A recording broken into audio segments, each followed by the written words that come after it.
Thank you to Julia Turner for your ongoing information that you bring my way. Thank you for everything you do. I am now doing what I haven't done in quite some time, which is I brought back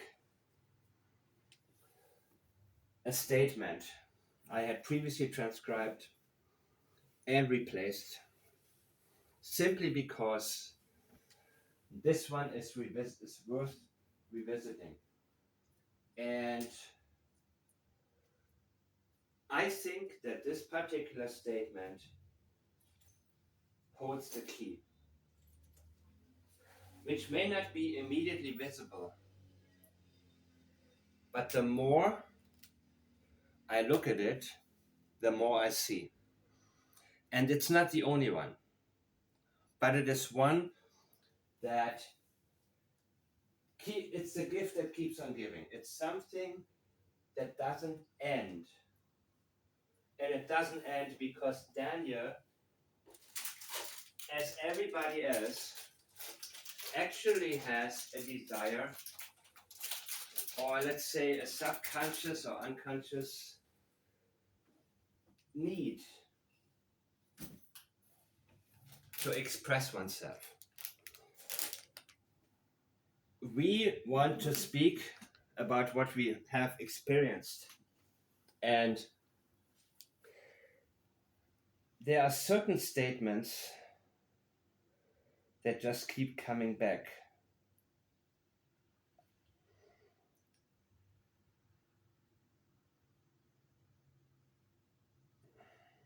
The comments are great. Black flies, backpack turning brown. I hope they are feeling warm. Covered under soil, decomposed. Yeah, very good comment. And when Daniel says, bring them home, knowing full well the place the children were living in is not their home any longer, since their mother and sister left. Sister? Her sister was there? I don't understand. Actually, there's no home the children would come back to. This is Daniel's fantasy story as a hero. Yes, he is playing a role right now. He is playing a fantasy role of a hero.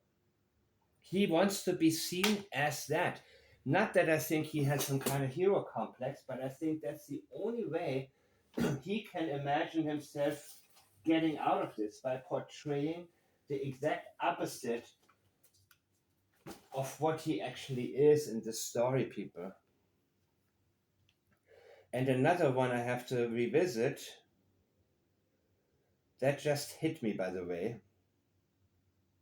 Don't see them carrying their backpacks. This indicates they both had their backpacks, but Jack's isn't described. Wow. Something maybe happened to Jack, and maybe Lily would not stop screaming, and they had to shut her up, in my opinion. I see this happening to people. I mean, this is exactly what I am. This is what I am also logically concluding. And concluding logically is a part of what I do.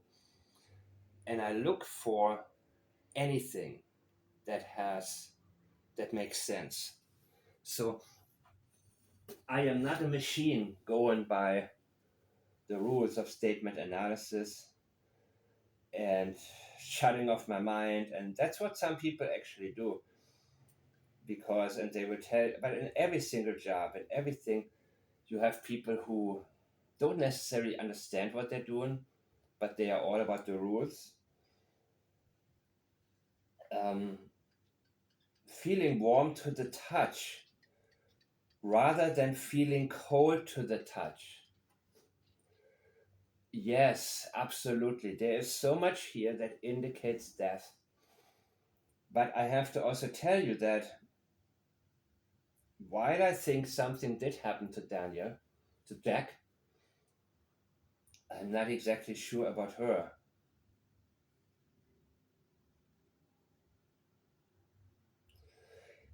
Wow. If they left only 20 minutes before Daniel went looking for them, they would be able to hear him. Children couldn't get very far in 20 minutes. How long did Daniel's mother stand in the yard arguing and yelling at the children's mom and wasting time? I think the whole searching the woods was a waste of time.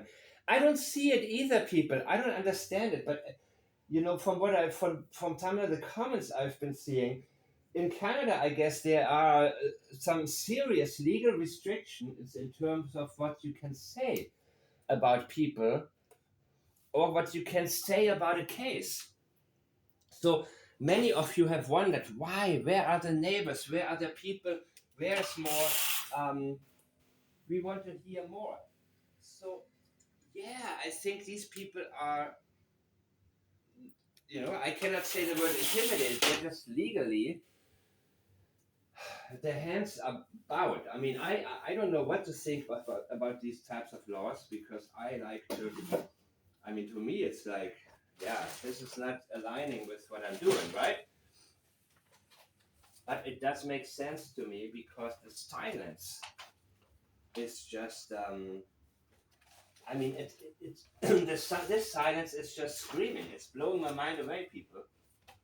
So I also, as I have said in my last video, have to mention the absence of good things to say.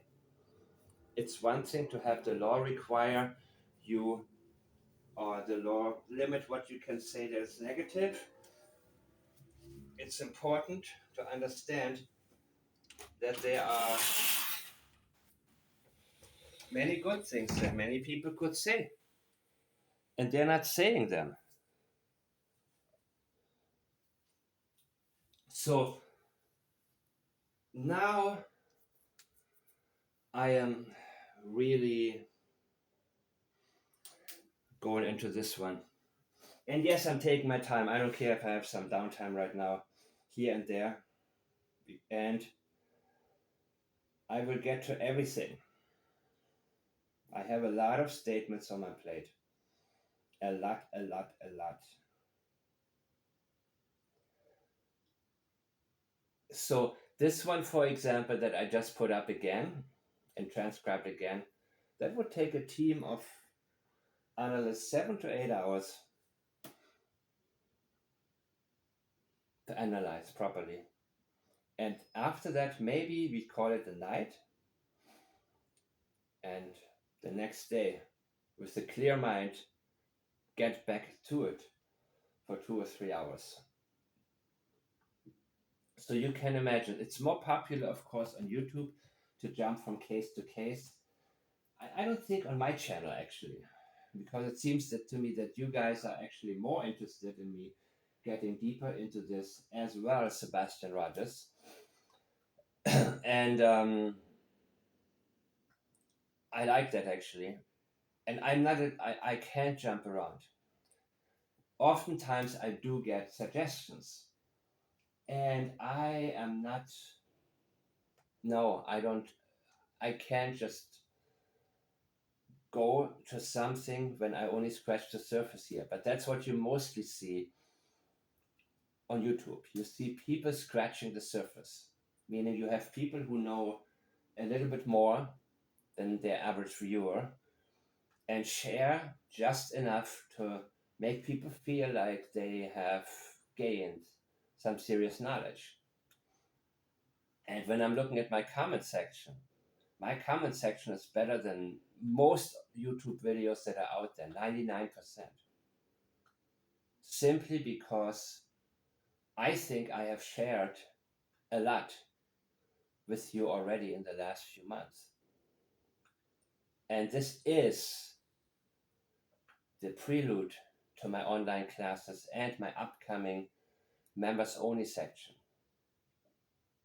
So I'm going to probably in the future do what everybody does, meaning I will make a few videos members only, and then I put out there whatever I think is best for the general public, because it's very different. There's always going to be certain videos, like I think this one will be, that is loved by the few. And then there are others which are more likely to appeal to the general, what can I say, a general population of viewers on my video. The people who are interested but may not have enough time to get too deep into something. So I know there's a need for both, but I'm just overwhelmed right now with the great comments that I'm seeing here.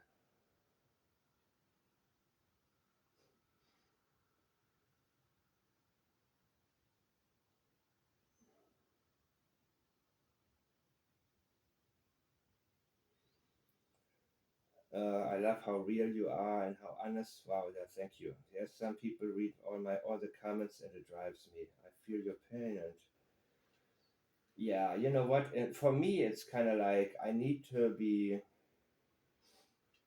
connected,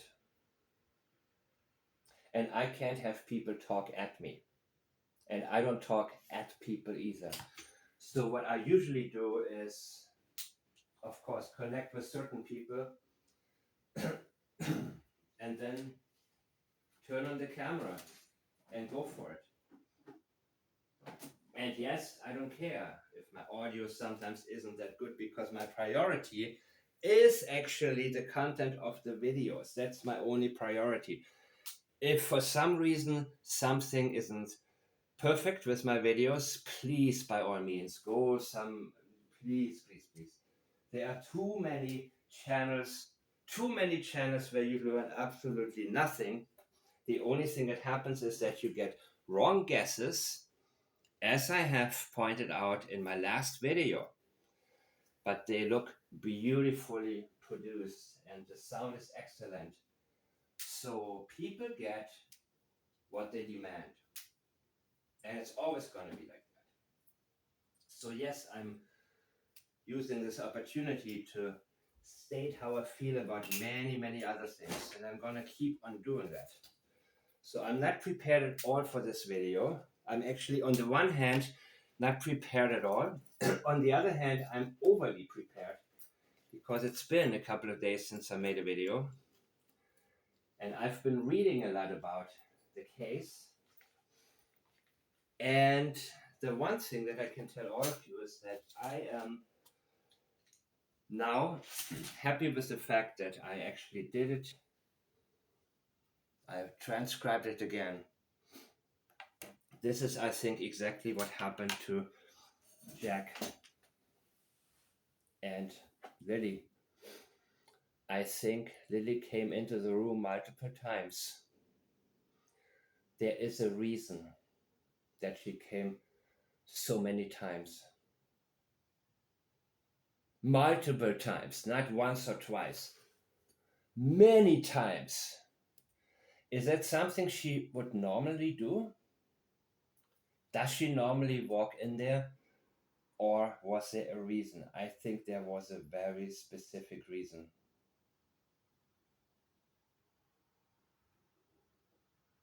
Let me see the comment again. How long did Daniel's mother, blah, blah, blah. I didn't really think the kids would want to even walk through the bush. Why would they? Yes, absolutely. Why would they do that? Did you see the picture? See on the one video, a short video by Sweetie Pilo, where she shows you the images of just how thick the terrain was. And she said they don't like to be cold and wet. That is not a place where children want to go.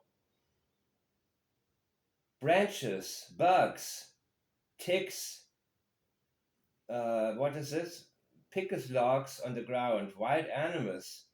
You would think the mom would at least get up and change the kid's pull-up and send him back to bed or dress him and give him a bowl of cereal, turn the TV on and tell them to behave. The mother said she kept drifting in and out of sleep. That sounds like some kind of party. They had the sounds a bit like in and out of conscience. Yes, I agree with you. That's also what I thought. I thought about the drifting part. And the drifting part, of course, is Yeah, it indicates water. It keeps indicating water, people, but drifting in and out of sleep also. Surf, she used the term surf. There's a lot of water reference. And of course, reference to being cold. And you are so absolutely right. Warm to the touch. I hope they're feeling warm to the touch. So maybe the last time Malehya touched them, they felt cold to the touch. And guess what? People, did you notice something else about her interview? Or her only one statement that she gave? Did you notice something? I need to bring this to your attention now. Because there are many times as an analyst that you look at the things that stand out immediately, as in what is there, but you don't notice necessarily until too much later what isn't there. So for the 100th time, I'm going to play for you guys again, her talking.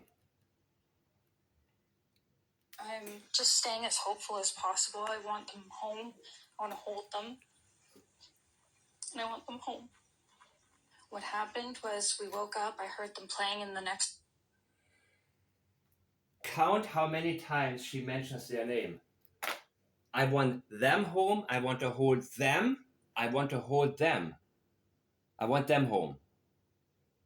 I'm just staying as hopeful as possible. I want them home. I want to hold them. And I want them home. What happened was we woke up, I heard them playing in the next room beside us, and I was drifting in and out of sleep. And you're absolutely right. What happened is once upon a time, you're about to hear a story that hides what truly happened. I don't need to tell you that what I'm telling you actually happened. Feeling the need to tell you this happened makes it so likely that it didn't. And I mean, not at all. And they're not the type of kids that we tell them not to go outside on their own. We always make sure that we're out there with them, watching them. Yeah, but they're not the type of kids that we tell them not to go. We don't tell them anything. We just let them run wild. Does it sound like that? And they happen to just get out that sliding door, and we can't hear it when it opens. And they were outside playing, but we weren't aware of it at the time. And the next thing we knew, it was quiet. And we get up, and I tell him, my partner, Daniel, she's disgusted with him. Absolutely. And that doesn't necessarily mean that he did something and she did not. But she is disgusted with that relationship, which, in her opinion, led towards the situation we are in right now. So it doesn't necessarily mean that she blames him and gives herself a path. But I think that what she blames is the relationship, this toxic relationship in general.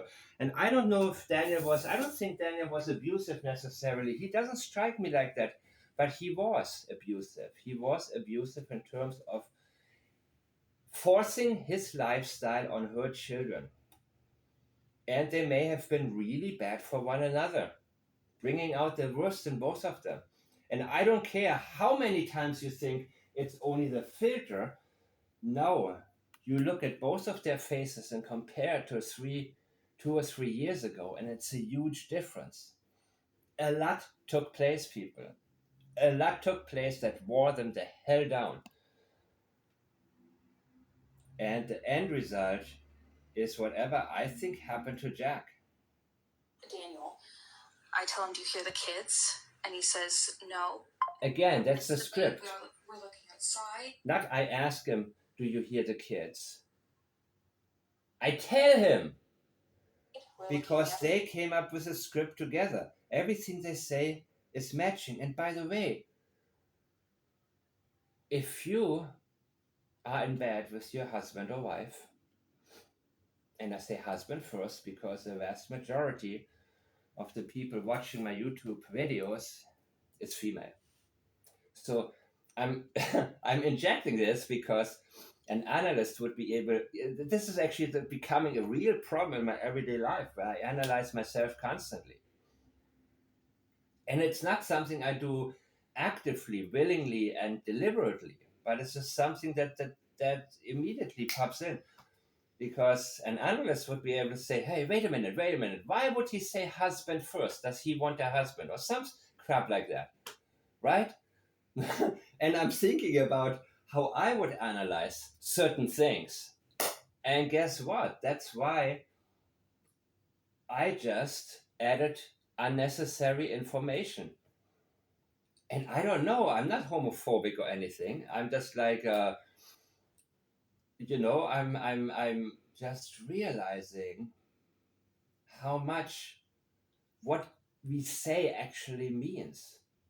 So somebody could easily say, and probably be right about it, he mentioned husband first, either he wants husband or he is thinking, assuming that most listeners rather have a husband than a wife.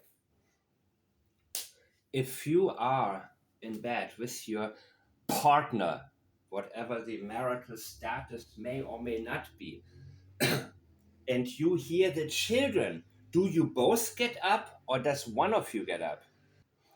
Why don't you go look? No, why don't you go look? Leave me alone. Or in a better relationship, hey, don't worry, I'm taking care of it. I'm going to look. So what are they telling us? They both got up and looked? Really? I tell him, my partner, Daniel, I tell him, do you hear the kids? And he says, no. And we get up instantly. We're looking outside. We're looking everywhere. We get up instantly and we're looking outside. You didn't hear the kids. You were drifting in and out of sleep. For what? For a very short time, you didn't hear the children? And immediately you think something happened? I thought they never go outside. They're not the types of children. And then wouldn't they? I mean, I don't know about you. Yes, I know. After a while of not hearing my daughter, I'm thinking, of course I get worried. I have to look. And I'm thinking she maybe got into something she's not supposed to, which is why she's being quiet. But they both got up, really? That's how concerned they are?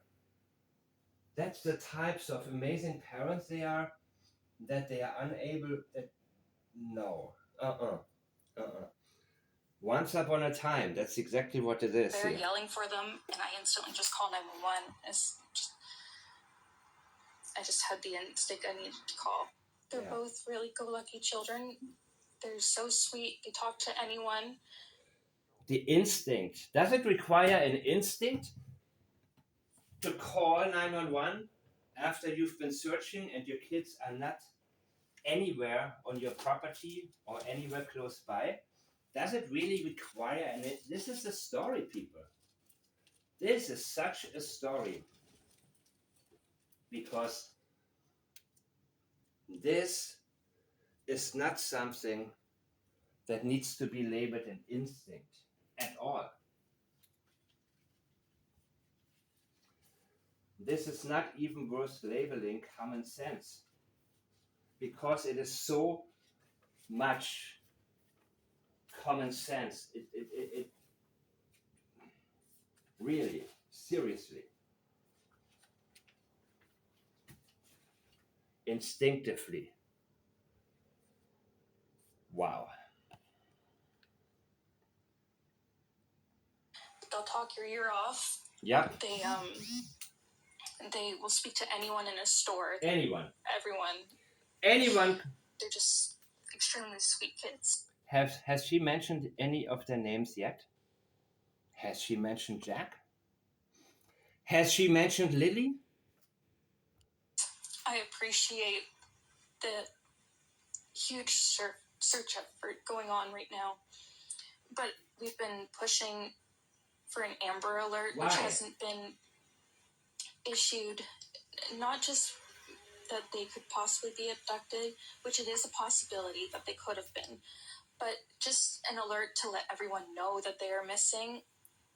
We had people text me saying that they weren't aware someone else let them know that they were missing, and it would just be nice if... Isn't it the same type of story like Chris Foot, who's complaining that there are some people who don't know about it yet? Okay, it makes sense that you want an Amber Alert if you think that the children are missing, but she's actually telling us with its statement, already disclaiming that this did not happen. It's possible, like Melissa Proudfoot, it's possible. After telling us a whole story, Melissa Proudfoot felt the need to insist it is possible because she knows how impossible it sounds and how impossible it is. That's why she needs to tell us that. And it would be very different if she said to us, this is what I think happened. And she is not going to be able to say that because it would be a blatant lie. She does not at all think it happened. I'm not so sure how come the police is so sure there was not an abduction. And of course, there could be somebody like me working for them. Somebody that they may not necessarily understand because they're very busy. The police are, everybody has their own task, but somebody who has been more right, much more right than wrong in the past. So they trust that person's words. It's interesting that in the case of John Benet Ramsey on CBS, the one that Burke Ramsey sued CBS for before he did that, fix-it job with the idiot. Not an idiot, but yeah, an idiot, I think. But more than an idiot, deceiver. Anyhow, they had a statement and an analyst and a forensic linguist, both. And the forensic linguist talked a lot more, and he actually pointed out things, the types of things that I would point out. So it is very possible that also, with this being a high profile case in Canada, somebody on a national level is looking at the statements. I don't even, what is the Canadian version of this, the FBI? Huh. Damn if I don't know. But it is very possible, even Chris Foot always talked about didn't Chris Foot say the Secret Service? He said FBI. Didn't Chris Foot also say Secret Service? By the way, isn't Secret Service only assigned to, I don't know. Well, maybe somebody from the Secret, who knows? So it's very possible that actually somebody, the Prime Minister even said, you got some of his best guys and say, please keep an eye on this case because this is a very, very important one or very public one. And we want to make sure that this investigation is going according to plan, assist them with anything that they may need, because, and it looks to me that, well, I personally wouldn't be searching. Well, maybe listen to him when he says they're so far out. He's actually telling us where not to search. And of course, it seems that the searches have stopped now. Checked over the rivers and streams. As soon as I got home 10 minutes later, I headed out on foot. Interesting, right? In the end of this analysis, as soon as I seen they were gone, he saw them leaving. One moment he saw them and probably possibly driven away. The car was out of sight, and that's when he seen they were gone. Otherwise, you would say, as soon as I realized they were not there, but gone is very final. They were gone. He said it before, through the back fence, and they were gone.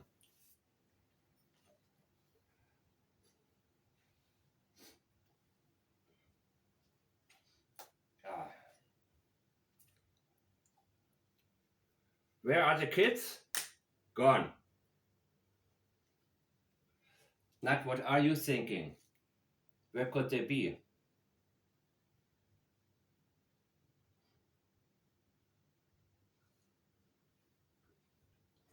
As soon as I seen they were gone, immediately jumped in the car and did. Well, I will get more into this later, people. Trust me. Did. Well, what he means by that, we will get to. All the dirt roads, all the culverts checked over the rivers and streams. As soon as I got home, 10 minutes later. So he drove away, and it only took 10 minutes to check everything. All. Keyword all. Again.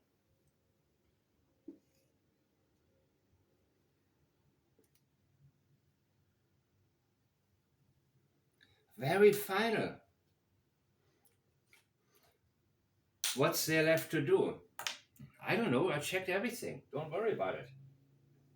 It's case closed. No, people.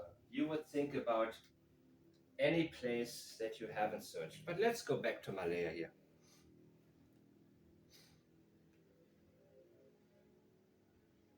Everyone to be alerted. We thought maybe that we found tracks, but it's still uncertain. It's been raining and they're probably soaking wet, but with the sun today, I'm hopeful that they are feeling warm. Yes. We're all filled with pain and sorrow because we just want them found. We want them home. Everyone loves them. They are definitely verbal, and they do have They are definitely verbal. Again, no, Lily and Jack are definitely verbal, but they're feeling warm. That's what came to her mind, warm. As in warm to the touch. Absolutely. Because they may have been cold to the touch. And again, I will be all right. I will get through this, and I will be very neutral here, as I have to be as an analyst, because this is a terrible situation. Whatever I think happened to Jack was something really terrible, and these parents know it. And when you analyze these statements, and that happened to me many times, when you look at a new case and you don't know what is what, and you see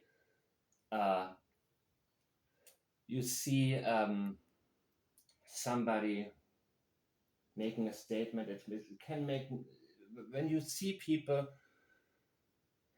then it's not always the case that you can immediately realize, much of, well, I normally do, but Clutch doesn't. So, and many others don't. They just keep going for their guesses. But especially when now, in the case of Sebastian Rogers, when I look at the old interviews and look at Chris Foot's demeanor and his face,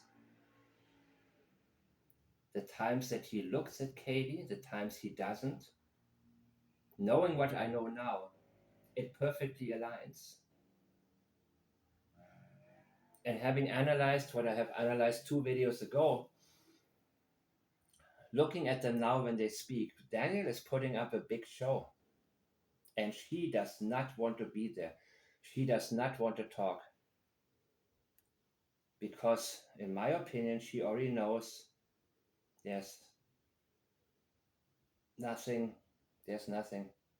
She knows what happened, and she knows that she needs to get through one statement because she doesn't want to look like somebody who doesn't care. And his way of showing that he cares is overdoing it. She is doing the bare minimum. The bare minimum for the public. And now she's done. This case seems to be closed for her, people. No appeal to a kidnapper. Really? It's possible, that's a possibility that these children were kidnapped? And you talk about there are people who don't know about the case, the same like Chris Foot, but you won't appeal. Wouldn't you think, Amber Alert or not, that if these children were kidnapped, that the kidnappers would watch you right now? Don't you think that they would hear you right now? And this is what struck me in the very beginning. When you talk about the people who don't know about the case and basically say, you know, this is not important what I'm doing right now because we need to have everybody hear about the case, but you don't utilize your opportunity to speak to the potential abductor.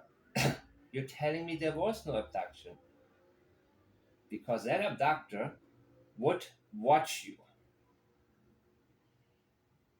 And if you handed your children over to somebody, these people would watch you also. But you want to shift it towards anybody out there, the same way the children, they would go with anybody. Because maybe, just maybe, you want to take the heat off whoever knows and was involved and not be looked at. Any tips, anything out there, go look into every direction, but don't look at us. They're out there. Same like Sebastian Rogers. Any tip, call in anything. Anything, doesn't matter how nonsensical it is. Like that one woman who claims she saw Sebastian. Crap like that. That's exactly what they want. To keep people sidetracked. In my opinion, everybody's innocent until proven guilty. Possible autism, but it's not extreme autism. And I'm gonna get more into that part where we hear about they were not catching up with other kids in school. Jack was wearing a pull-up.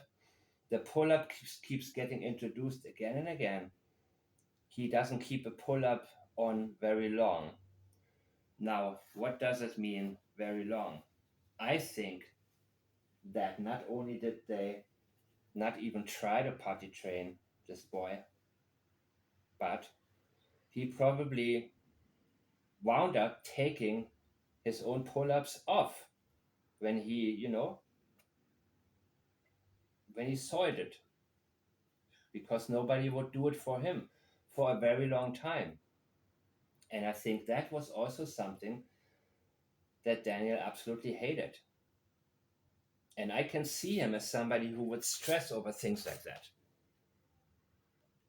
I'm still waiting for more information that I've requested in regards to what the dynamic really was between Daniel and the children. Did he get angry easily? Or did he not necessarily get angry easily, but get angry quite a bit? That pull-up is sensitive to him. I think there were many issues in that home, and he may have found the dirty pull-ups all over the place because Jack wanted to take him off. And Lily may have taken on a pretty motherly role towards Jack, filling in where her mom, didn't do her job as a mother. But a child is not necessarily, I don't think a 6-year-old is really, maybe some exceptions are out there, ready to take on this type of job to regularly change somebody's pull-up. She would probably be more likely to tell her little brother, listen, you gotta stop crapping yourself, dude. Or then say, ew, again, I don't want to smell this. I'm running outside. Oh, the whole house smells. I don't want that. That pull-up is a very sensitive subject, in my opinion. Jack wouldn't keep a pull-up on for too long. That's what he is concerned about. When he thinks about Jack running through the forest, cold temperatures.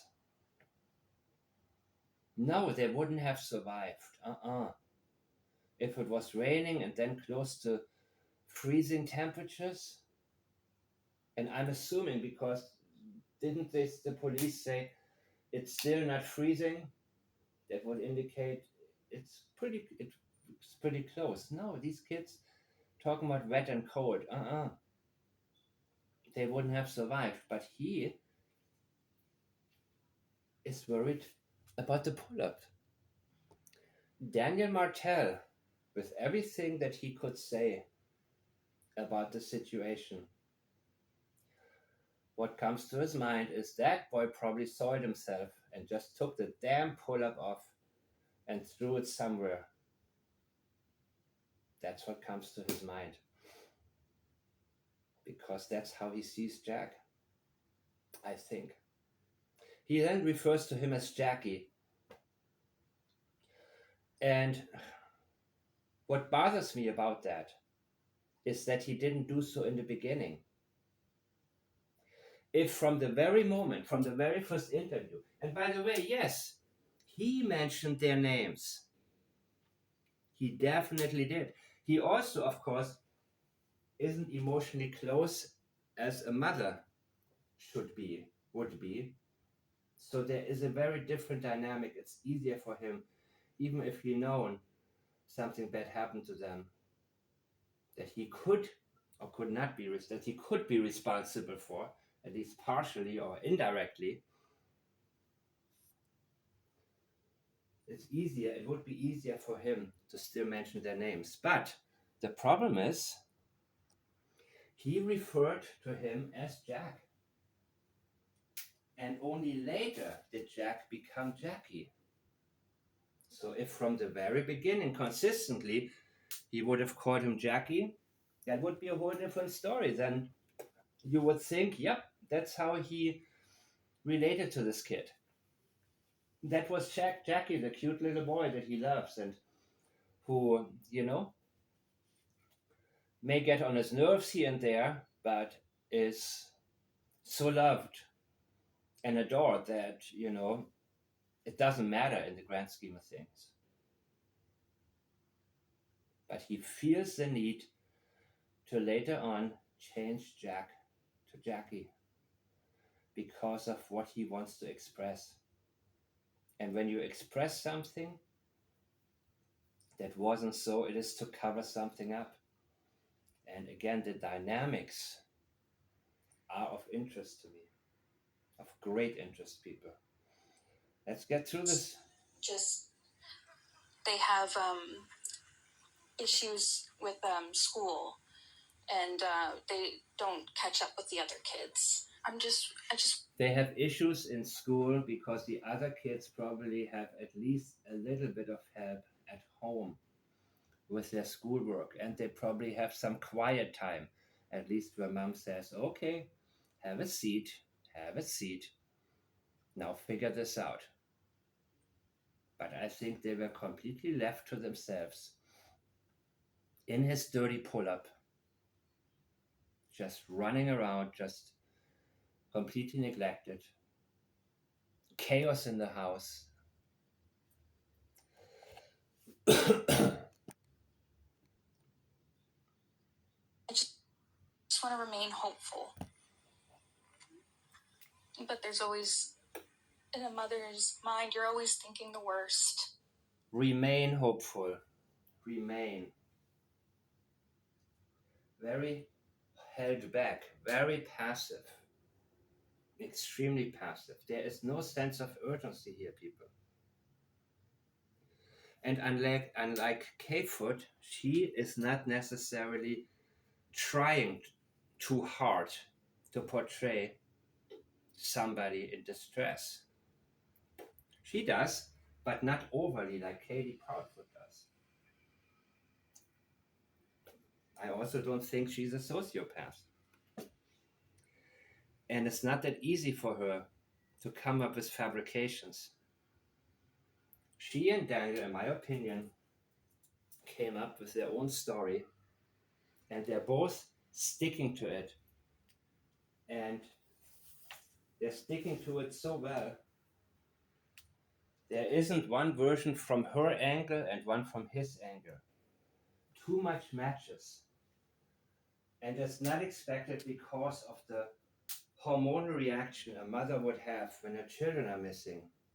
And she's supposed to get it wrong here and there. She's supposed to get some timelines wrong or overlap or not be, because certain times, certain moments will probably appear to her a lot longer than they actually were. And other times would probably be skipped because they're not significant. They didn't bring any results, even if we're talking about a 2-3 hour period. Nothing would be worth mentioning. Time is relative in terms of the importance or the significance of the events taking place within it. Events, conversations, things that we learn. Anything can stop time. Of course not literally, but yes, through our perception. So when too much matches up, no, people. All right, let's finish this crap. This stuff. Last night was... Sorry, it's just the more that I listen to her, the more I realize that crap is just what it is. That she's trying to sell us. This woman, Malehya Brooks-Murray, trying to get through it. Night was one of the worst nights because I didn't have them in their beds. Them.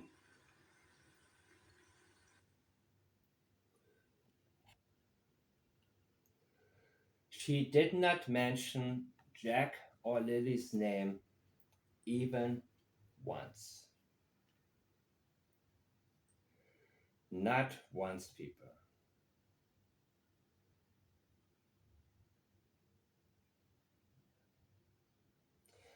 So now I'm going to do a lot more reading, and I will continue the next time.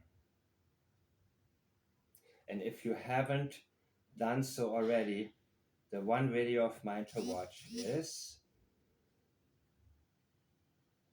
What Did Lily Sullivan Witness? That is the name of that one video where I have already examined this particular statement.